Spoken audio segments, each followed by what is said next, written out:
जोरदार recording studio भेल।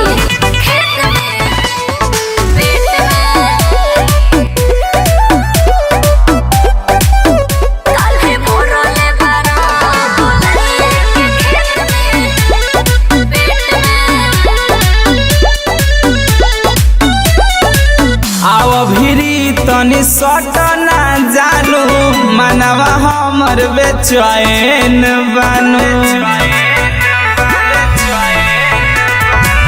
आव भिरी तनी सट ना जानू मनवा हमर बेचैन बानू काहे ना खड़ा कोइले बारू दोसरा के भेट में काल्हे मरले बारा बोलाइए के खेत में अभिले दर्द होता जानू हमरा पेट में।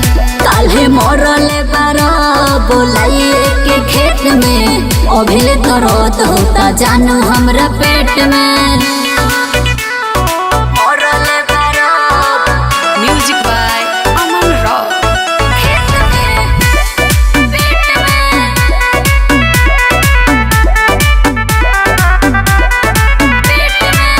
हम नहीं जानी ऐसन करम होई रात में हमके फंसा लो मीठी मीठी बात में। तू ही बोलले रहू सखी के बारात में हो गई गलती पहिला मुलाकात में।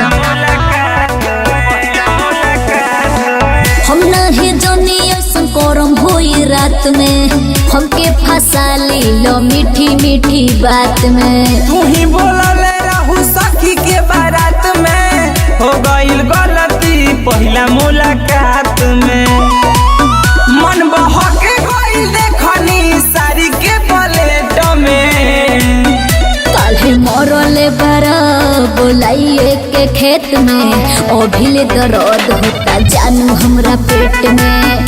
काल्हे मरले बारा बोलाइए के खेत में अभिले दर्द होता जानू हमरा पेट में। मरले बारा म्यूजिक बाय अमन रॉक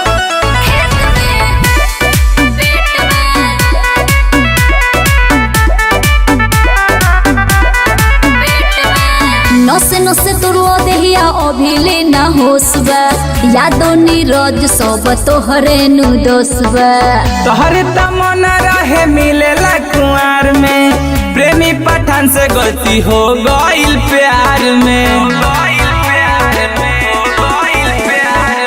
नसे नसे तुरो देहिया अभिले ना होसबा यादो नीरज सब तोहरे नु दोसबा।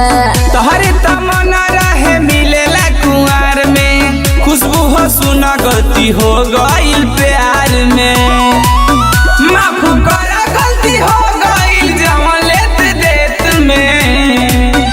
काल्हे मरले बारा बोलाइए के खेत में अभिले दर्द होता जानू हमरा पेट में। काल्हे मरले बारा बोलाइए के खेत में अभिले दर्द होता जानू हमरा पेट में। जोरदार रिकॉर्डिंग स्टूडियो